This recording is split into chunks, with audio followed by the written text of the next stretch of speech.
It ain't over till the fat lady sings. Eastenders. Everyone's talking about it.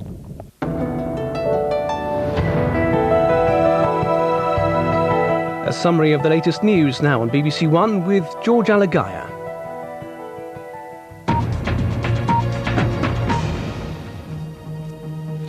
Good afternoon.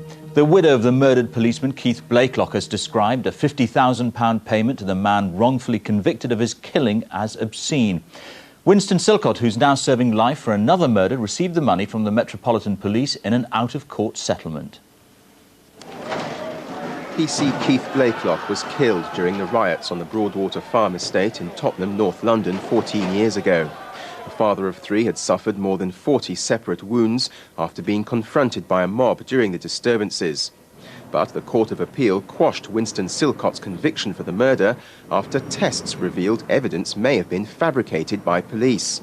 He's now received £50,000 compensation for the wrongful conviction. But the Police Federation says those who worked on the case now felt let down. I think right-thinking people will wonder how on earth it's possible when somebody is already serving a life sentence for another murder, that they can possibly obtain this amount of money from, at the end of the day, is public funds. But Winston Silcott's brother says the original case should never have gone to court. This case, as far as we're concerned, has never been about money. It's always been about justice. And at the end of the day, Winston was framed for killing PC Blakelock. And I think that the settlement is actually they're admitting that they done wrong in the first place. It leaves the disturbing question of who did kill PC Keith Blakelock. Kerry Johnston, BBC News. An earthquake shook Los Angeles in Southern California just over an hour ago. So far, there are no reports of any injuries or any major damage. The earthquake was centered in the Mojave Desert, about 100 miles east of Los Angeles. Many people were woken in their beds. They described the earthquake as a rolling sensation that lasted for less than a minute. There were several aftershocks. There are reports that one train was derailed. European Union leaders are finalising a draft agreement on a common policy to deal with cross-border crime, political asylum and immigration. They've been holding a special summit in the Finnish town of Tampere. From there, Joshua Rosenberg reports. Arriving at the disused heavy engineering factory where they're holding this summit, European leaders prepared for a morning's work, forging the text of their final declaration. The Tampere milestones, as they're to be called, include a common policy on asylum, better access to justice, and a union-wide fight against crime. There are to be common minimum standards for processing asylum seekers, though, to Britain's relief, these won't be laid down in European law. Refugees and other non-EU nationals who arrive in one European Union state won't be allowed to settle in another country that may be more to their liking. Those who seek to come genuinely will be treated according to the fairness of the system that we have. Those who seek to abuse the system and come illegally, and there are many of those who seek to do that, will, I'm afraid, be returned to their countries of origin. All this will take time, of course, but European leaders seem well satisfied with the outcome. They hope in perhaps 5 years from now, Europe will be a safer and more secure place for all its citizens. Joshua Rosenberg, BBC News, Tampere. Hurricane Irene has been battering the southern United States. 5 people have been killed by fallen power lines in Florida. Floods hit a 200-mile area from Key West to West Palm Beach. At one stage, more than 1 million people in Miami were without power. Hundreds of flights were cancelled. Earlier, the storm claimed several lives in Cuba and the Bahamas. A United States Air Force plane has successfully landed at the South Pole to rescue an American doctor who has breast cancer. Jerry Nielsen has been stranded at the Scott Amundsen Research Station for 5 months because of bad weather. She's been treating herself with chemotherapy since medical supplies were dropped to her in July. That's it. I'll be back with more news at 5:25 here on BBC One.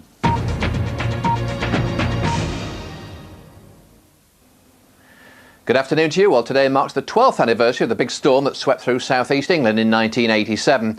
It's very much quieter this time around, thank goodness. But across the Atlantic, as we've just seen, there is some pretty nasty weather affecting Florida. And that's Hurricane Irene, the bright colours there indicating the very heavy rainfall. And that storm system, though it will gradually weaken in the next 2 or 3 days, will push further up the eastern seaboard as we go through to the early part of next week. Winds still gusting, though, up to about 60 miles an hour or more. So some pretty wet and windy weather to come up the eastern states for the next 3 days or so.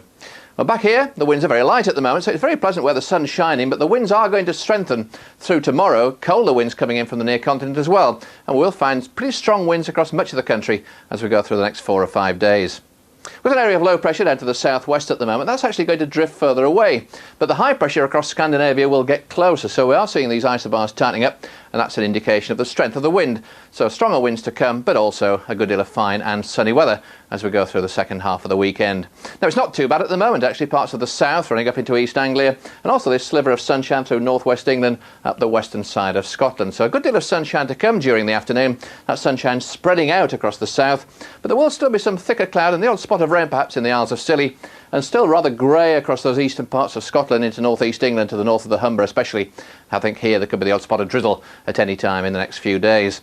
But for the Gulf, down at Wentworth, super. A good deal of sunshine coming through, but it will start to feel colder tomorrow as that strengthening easterly wind begins to bite in from the southeast.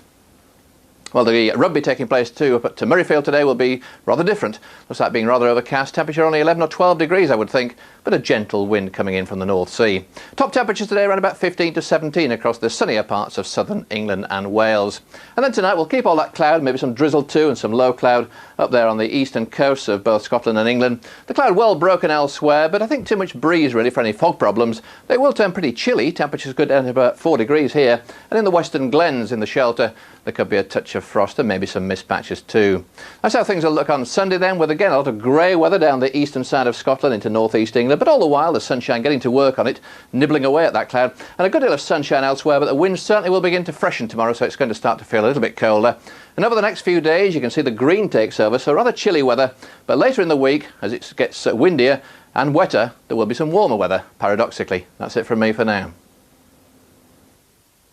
There's something in the air tonight on the Hidden Camera Show at 5:45. Tonight's show is so good that I wish I was at home watching it with you. At 6:15, Jim's got his hands full in the Generation Game. Who's the naughty boy? In Blankety Blank at 7:15, Lily's having a bit of a crisis. Come on, prune me. And it's an estimated rollover jackpot of 12 million in the National Lottery Stars with Tina Turner, Cher and Martine McCutcheon. That's tonight's entertainment on BBC One.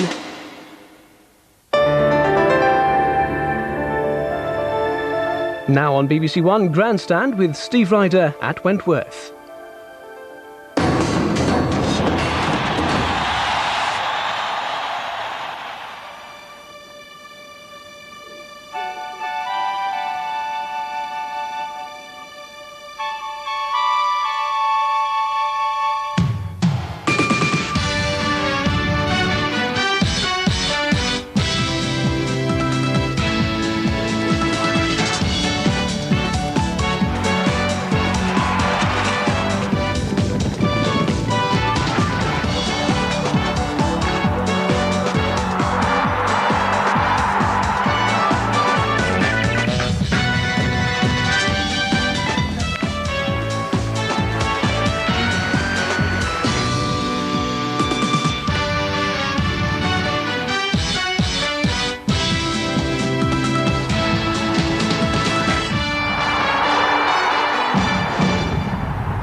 Welcome to Grandstand in the very special atmosphere of the West Course at Wentworth. Semi-final day in the Cisco World Match Play Championship.